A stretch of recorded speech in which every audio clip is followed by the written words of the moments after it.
여러분 안녕하십니까? 시청을 리포트 플러스 첫 소식입니다. 한국교회 총연합이 2020년 새해를 맞아 한국교회를 향한 신년 메시지를 전했습니다.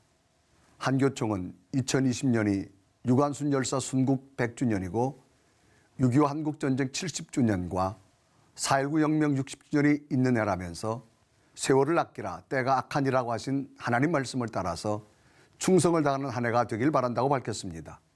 한교총은 이어 한국교회 지도자와 사회 지도자들을 위해 하나님의 지혜를 찾도록 함께 기도해 달라면서 대한민국이 초갈등을 해소하고 평화롭게 화합의 미래를 열어가는데 손을 맞잡는 나라가 되길 바란다고 덧붙였습니다.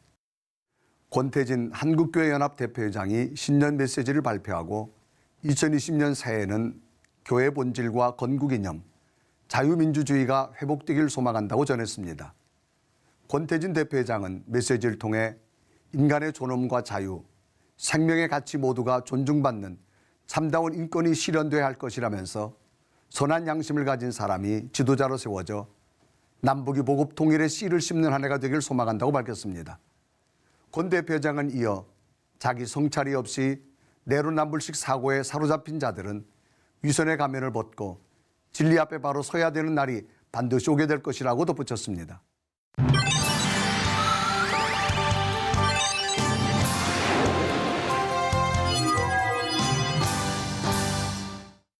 교계 이슈를 콕 집어내서 매주 이 시간 점검해 봅니다. 오늘은 2020년 한국교회 어떤 변화를 기대할 수 있을지 다양한 방면에서 전망해 보겠는데요.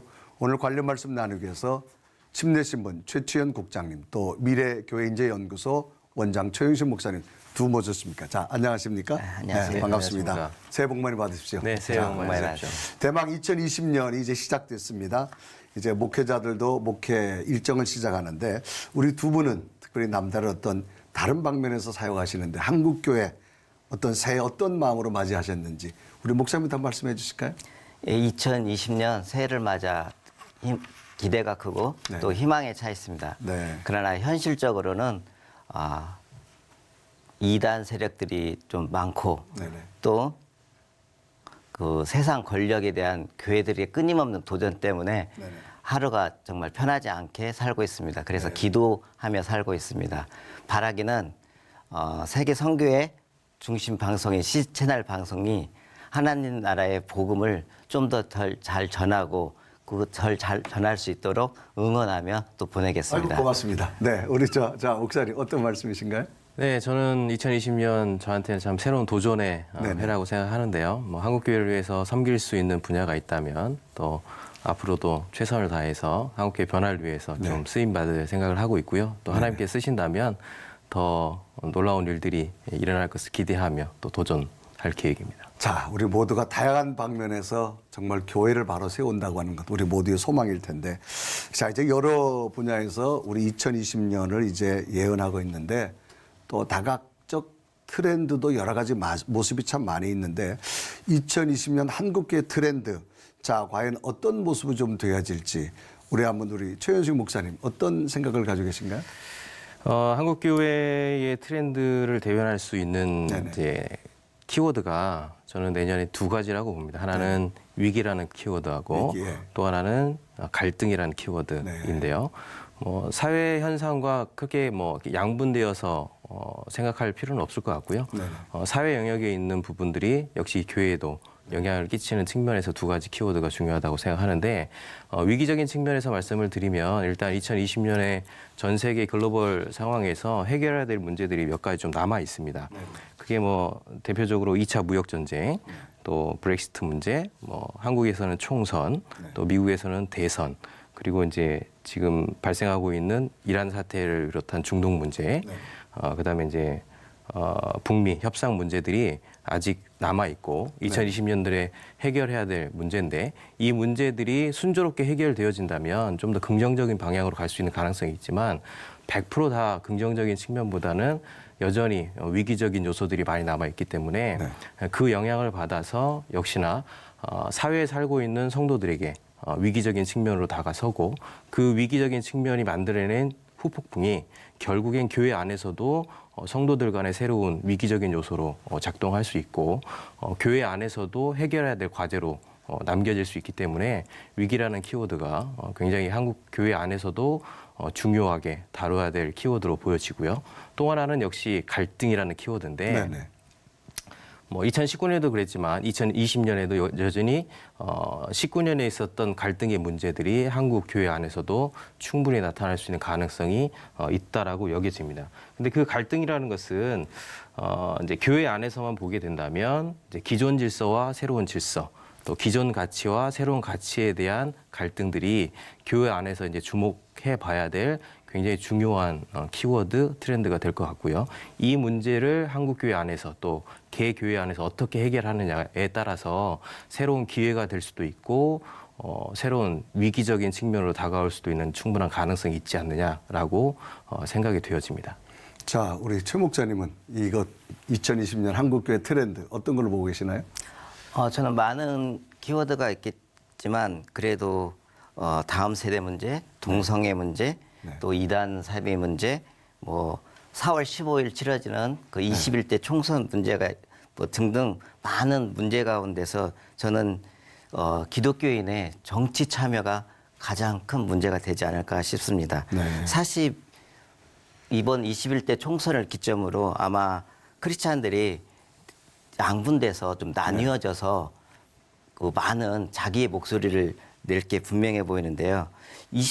지난 20대 총선에서도 기독 자유당과 기독당이 사실상 그 합치면 그 3%에 근접하는 높은 숫자를 차지했거든요. 숫자로 치면 한 거의 70만이 넘는 거의 80만, 앞으로는 100만이 될지도 모르는 이 숫자들에 대한 어떤 분명한 요구가 있을 거라고 봅니다. 그래서 이 부분에 대한 그 목소리가 커지지 않을까 이렇게 생각하고 있습니다. 네, 굉장히 또 정치 참여가 우리 사회 이슈가 이제 되어지는데, 자 이제 사회와 교회 또 세계 삶 속의 교회가 함께 이제 공존하는 그런 시대인데, 앞으로 이제 한국 교회를 보면 모든 분들이 앞으로 10년이 한국 교회의 마지막 골든 타임이다, 어떤 그런 이야기들을 다양한 방면에서 많이 나오게 되는데요. 어떤 기존 질서에서 새로운 전환이 필요하다고 느껴지는데, 가장 중요한 어떤 변화가 과연 필요할 건지 우리 최 목사님 말씀해 주실까요? 저는 한국 교회가 가장 필요하고 또 그걸 가치로 높이 여기는 것이 성경의 건의와 또 네. 성경의 말씀이라고 생각하고 있거든요. 그래서 앞으로 10년이 한국 교회의 골든타임이다 이렇게 말하는데 사실상 동의하기가 좀 어렵습니다. 왜냐하면 한국 교회 성도들 그리스도인들이라면 성경의 말씀에 따라 살기 때문에 매 순간, 다시 말해서 현재가 가장 중요한 시간이기 때문에 그 시간이 골든타임이라고 생각을 하고 있습니다.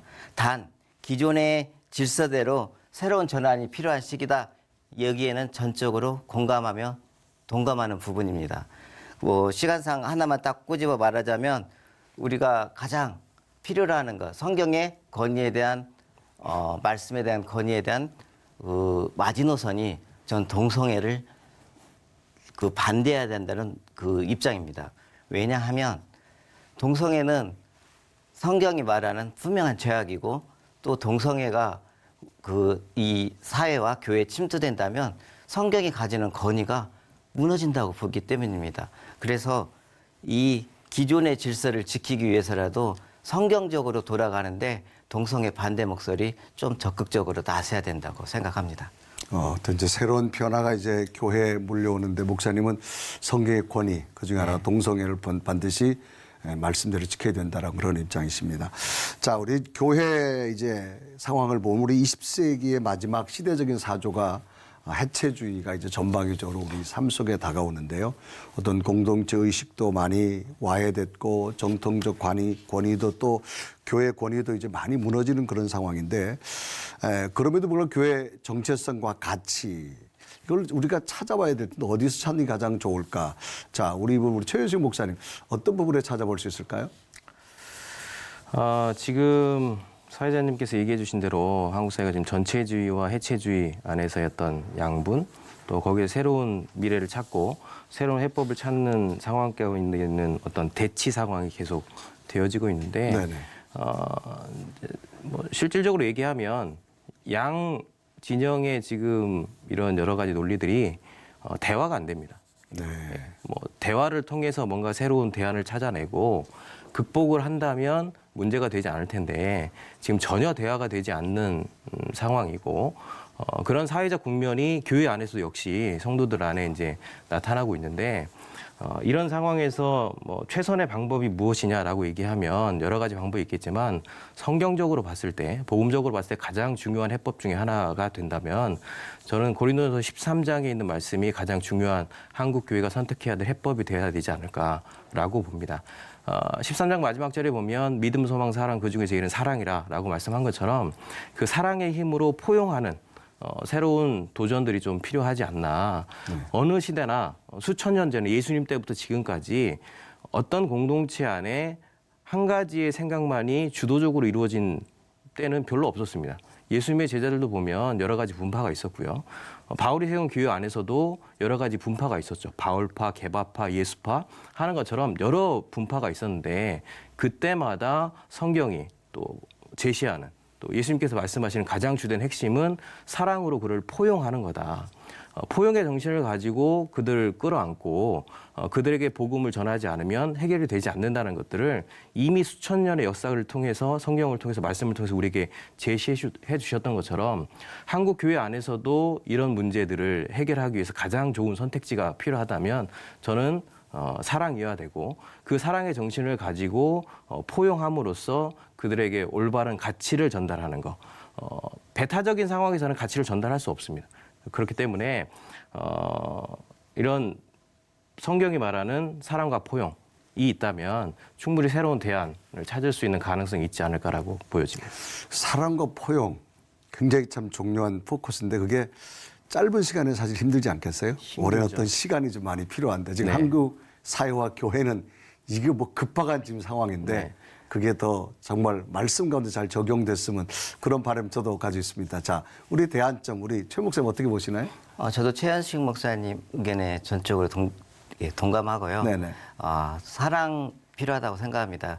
뭐 성경에서 말한 대로 하나님과의 사랑, 그다음에 이웃과의 사랑, 결국 그 사랑이라는 그 관계를 갖다 뭐 나타내는 키워드는 뭐 사랑과 그 사랑을 이루어내는 관계라고 부르는데 그 소통의 관계를 잘 실생활에 접목시키는 건데 결국은 우리 기독교인들이 진짜 거룩한 그 자기의 입장에서 남과 구별되는 입장에서 정말 이웃에 대한 사랑과 하나님의 사랑을 직접 적용해서 실천하는 길밖에 없다고 봅니다. 네. 자, 이제 그 부분을 좀 넘어서 시대적인 한번 흐름을 가보면 자, 요즘 시대의 흐름 보면 요즘 흔히 많이 하는 90년대 출신들 우리가 흔히 말하면 어떤 일과 삶을 동일시 가장 중요하게는 우리는 일명 워라밸 시대라 그렇게 말하는데 이것이 이제 교회 안에도 예외일 수는 없다. 그렇게 되면 교회 안에 사역도 어떤 새로운 변화가 좀 일어나야 되지 않을까 그런 생각이 되어지는데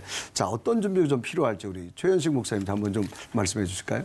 방금 말씀하신 대로 90년대생에 대해서 말씀하셨는데 사실 네네. 90년대생을 정의하는 것이 쉽지 않습니다. 네. 지금 뭐 90년생에 대한 여러 가지 책들이 나오고 있긴 하지만 사실 정확하게 이런 세대라 말하기 쉽지 않은 시대인데 그럼에도 불구하고 90년대생들을 좀 정의한다면 네. 저는 따로 또 가치라는 어떤 문구로 좀 정의가 되지 않을까라고 네. 생각되어지는데요. 그 세대들의 특징을 좀 보면 혼자 있고 싶어 합니다. 혼자서. 네. 네. 근데 외롭고 싶어 하진 않습니다. 네. 그러니까 혼자 있고 싶은데 외롭고 싶지 않은 세대라는 좀 이율배반적인 컬러가 있는 세대죠. 그 내면을 들여다보면 사실은 그들이 추구하는 건 자유고 네. 그리고 그 안에서의 뭐 취미, 영화, 뭐 낭만 이런 것들이지만 그럼에도 불구하고 같이 있고 싶어하는 그게 이제 사회적 동물이기 때문에 나타나는 현상인데 그런 세대들을 이제 우리가 바라보면서 저는 두 가지의 어떤 선택지가 필요하다고 보는데요. 하나는 이들을 대할 때 이제 교회가 사람을 대하는 태도가 좀 변화돼야 된다라고 여겨지는 거죠. 앞서 얘기한 것처럼 이제 가치와 질서가 변화되고 있는 시대이기 때문에 그들을 바라보는 이때까지의 사람을 대하는 태도도 좀 달라져서 존중과 배려, 근데 그 안에 있는 소속감을 챙겨줄 수 있는 변화. 그건 결국엔 사람을 대하는 태도 자체가 변화돼야 가능한 부분이기 때문에 교회 공동체가 이때까지의 사람을 대하는 태도보다는 좀 더 발전적인 변화가 필요한 것 같고요. 또 하나는 이제 사역에 대한 부분에 있어서 가치를 발견하게 해줄 수 있는 사역적인 전환들이 필요하다고 봅니다.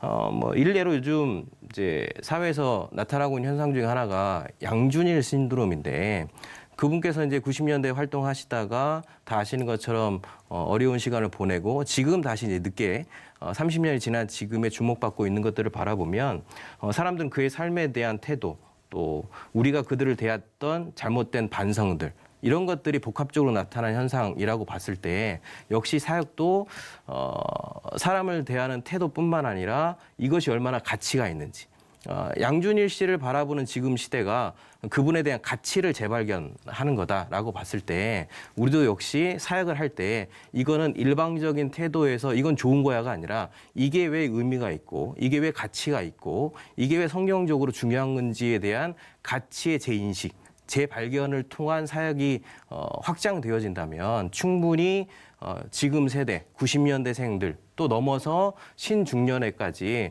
새로운 사역의 어떤 지경을 확장시켜갈 수 있는 가능성이 충분히 있지 않을까라고 여겨집니다. 네. 공동체 삶이 교회를 공동체 살다 보면 이것 뭐 교단, 교회 정치도 많이 필요한데 사실은 지나간 시간을 보면 어떤 교단 정치에 대해서 성도들이 피로감이 굉장히 참 많이 있단 말이에요. 자, 건강한 앞으로 2020년 교회와 교단 정치, 자 어떤 방향으로 나갈까? 우리 한번 최영신 목사님 어떤 좀 좋은 아이디어 있으신가요?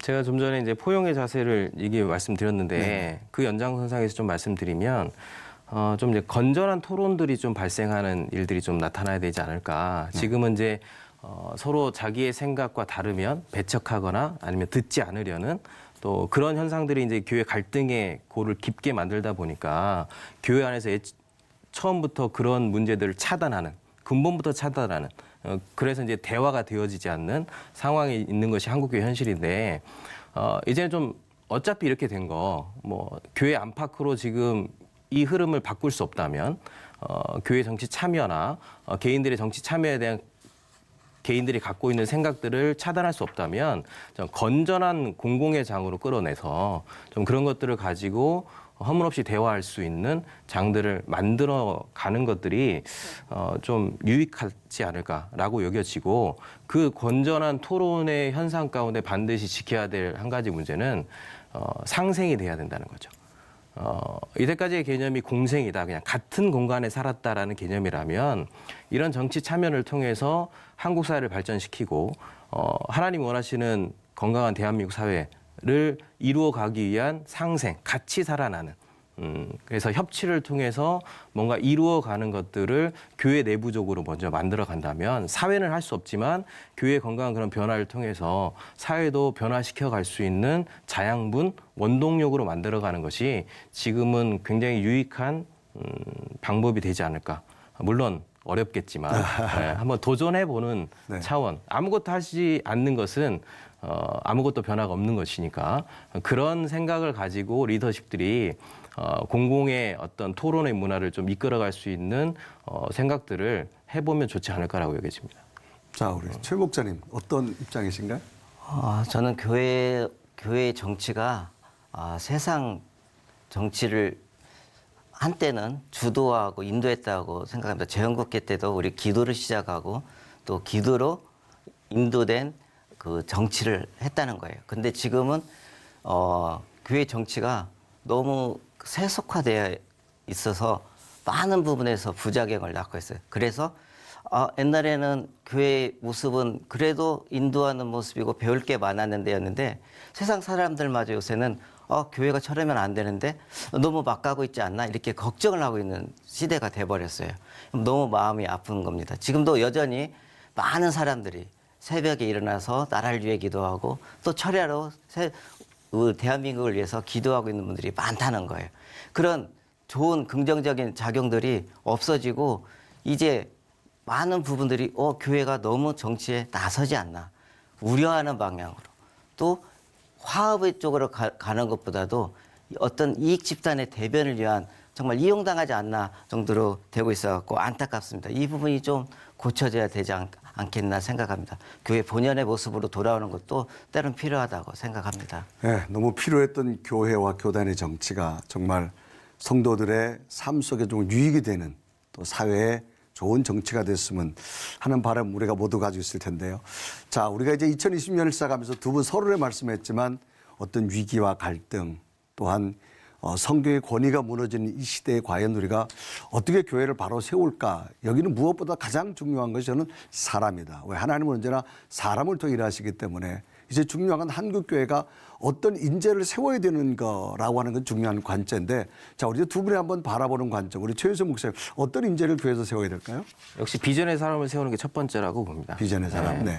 단순히 어떤 비전이라고 얘기했을 때 대다수의 시간 어떤 직업을 가질 것이냐, 어떻게 네. 성공할 것이냐라는 관점이 아니라 그건 이제 직업이니까요. 네.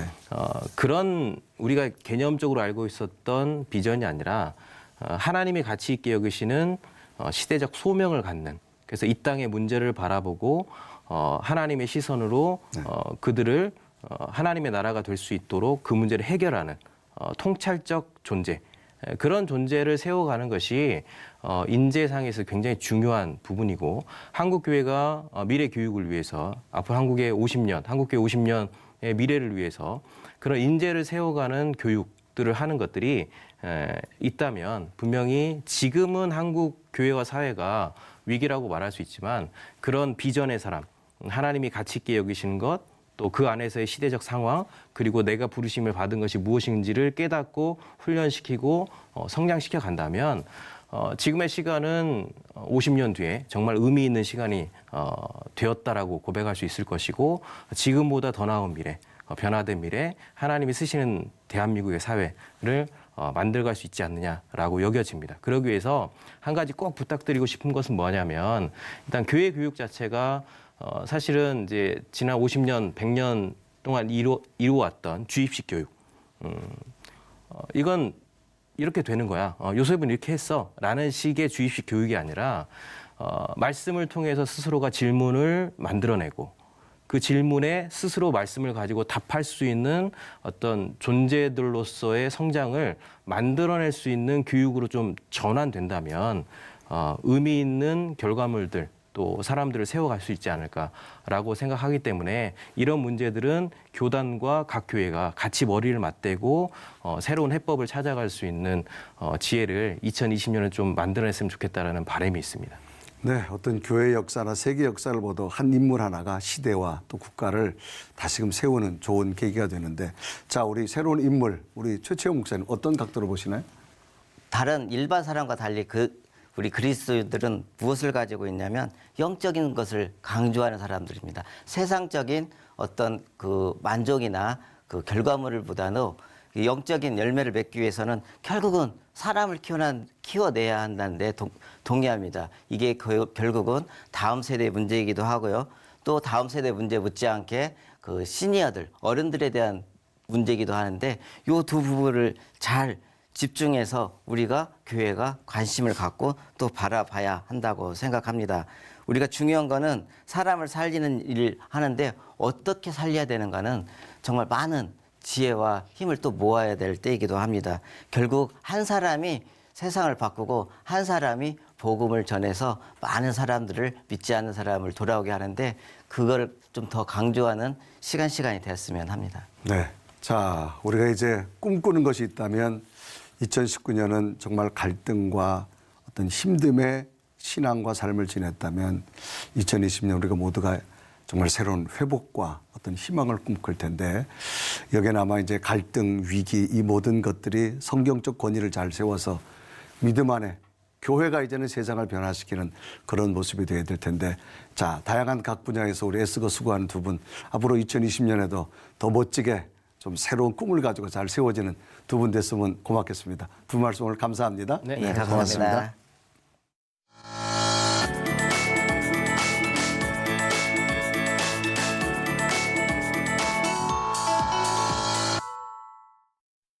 타협 없는 성경의 가르침이 가장 큰 변화를 가져옵니다. 그 변화로 인한 결과는 변질되지 않습니다. 가장 순수한 복음으로 교회를 지키고 사람을 세웁시다. 새로운 영적 도전으로 힘차게 이 한 해를 시작했으면 좋겠습니다. 시청일 리포트 플러스 오늘 순서는 여기까지입니다. 시청해 주신 여러분 고맙습니다.